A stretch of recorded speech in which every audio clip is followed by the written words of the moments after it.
Hello everyone. So today we are going to start with scalp.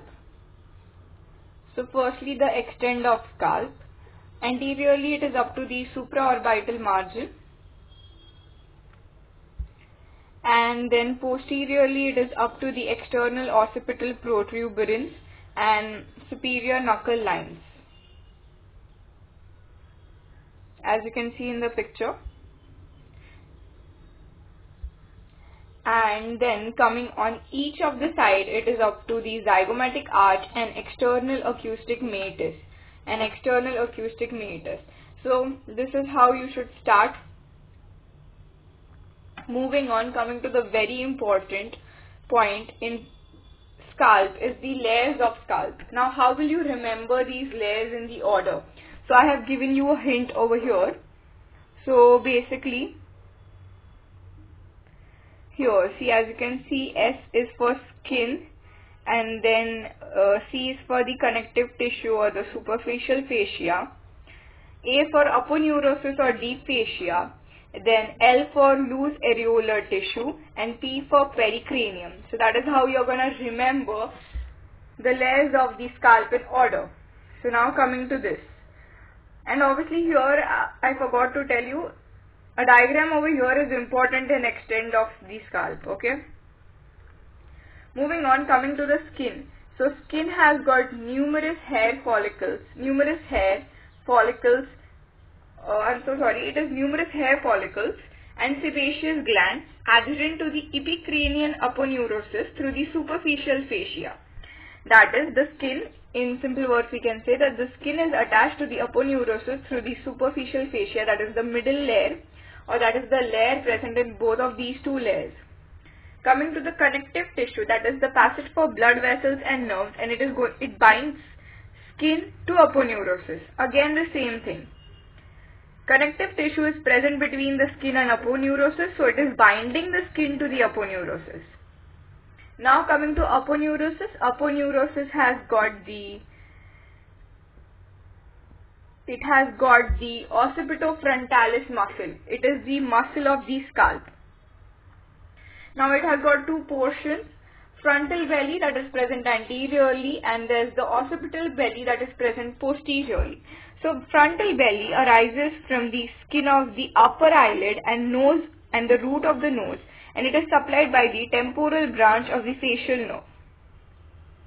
Coming to the occipital belly or the posteriorly that is present, it is small and separated, and a wide gap is present between the right and the left occipital belly.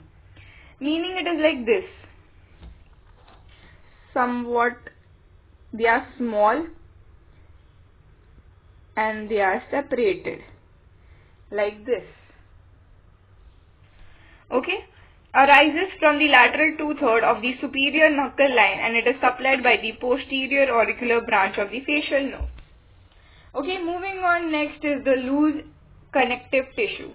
Passage to the emissary veins which are going to connect the extracranial veins to the intracranial veins. Now coming last is the pericranium, loosely attached to the bones, but it is firmly attached to the suture. Now this diagram is very important that you can see.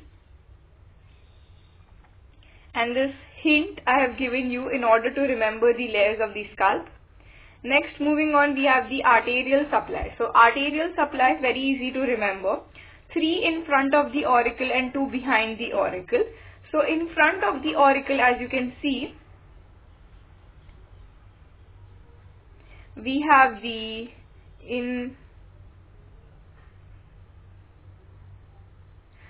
so in front of the auricle we have supratrochlear artery.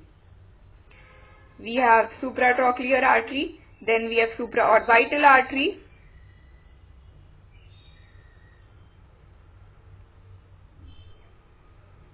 I'm so sorry about this. Let's moving on.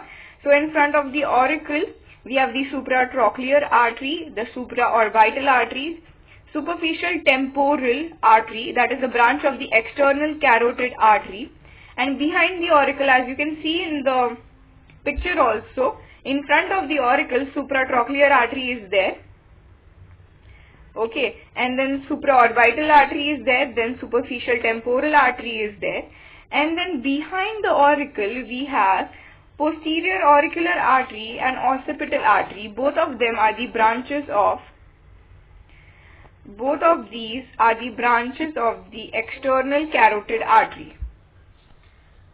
Okay, I have only specified the branches of the external carotid artery because in the future I'm going to teach you that, because that also comes as in a form of an FAQ.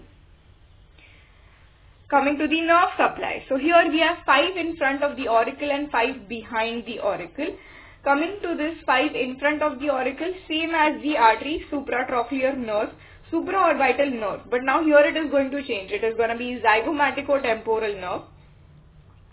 Then it is temporal branch of the facial nerve and auriculotemporal nerve. And behind the auricle, as you can see in the photo, there is great auricular nerve. We are going to start with posterior auricular, great auricular, lesser occipital, greater occipital and third occipital. Okay, so that is the order. Moving on.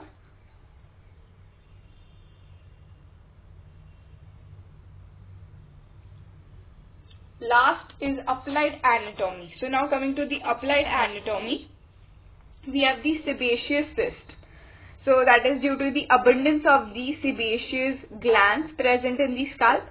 Coming to the black eye. Black eye is the collection of blood in the layer of the loose connective tissue in the root of the nose and the eyelids, as the frontalis muscle has got no bony attachment.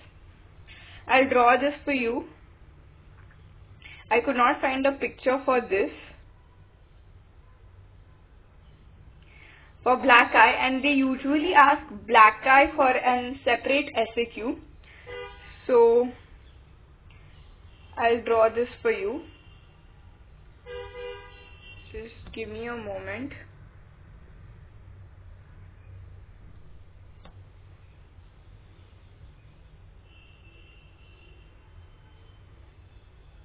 This is your eyeball, okay?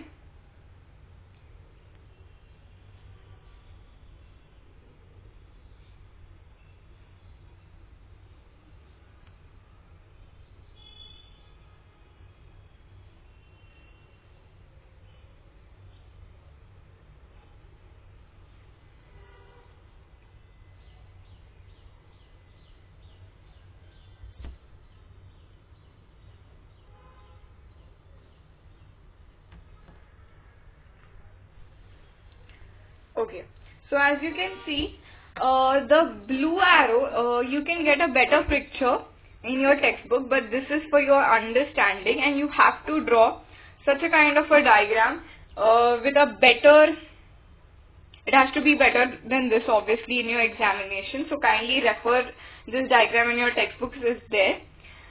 So basically the blue line that you can see is blood from the loose areolar tissue that is going into your upper eyelid. As I told you earlier, this is your eyeball.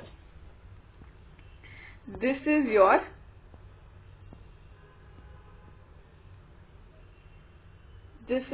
eyeball, and see, this is your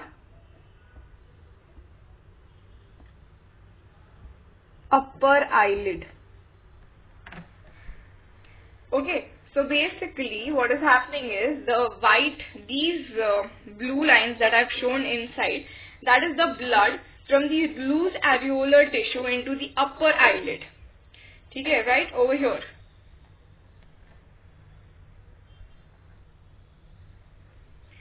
Okay, so it's coming over here into the upper eyelid. From the loose connective tissue, it is coming into the upper eyelid. Okay, so that is what happens. That is the collection of the blood in the layer of the loose connective tissue in the root of the nose and the eyelids, as the frontalis muscle has got no bony attachments, and hence the blood is going to come over here, and this is what it is going to look like. So this picture right here shows how it actually looks like. Okay. So now coming to the third applied anatomy, that is the dangerous areas of the scalp. Now loose connective tissue is dangerous because it has the presence of the emissary veins, as I told you earlier, that is going to connect the extracranial veins to the intracranial venous sinuses, and hence any infection can spread easily, leading to thrombosis.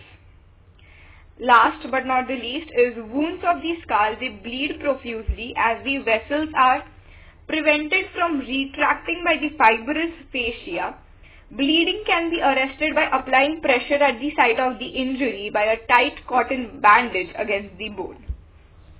So this is it for the scalp. Scalp is an LAQ. So kindly do not miss out on any points. I have given it in a lot short and in a lot easier way for your understanding. Scalp is a very easy LAQ, but students think it is difficult. But it is scoring is what I feel. So comes many times as an LAQ. I hope you have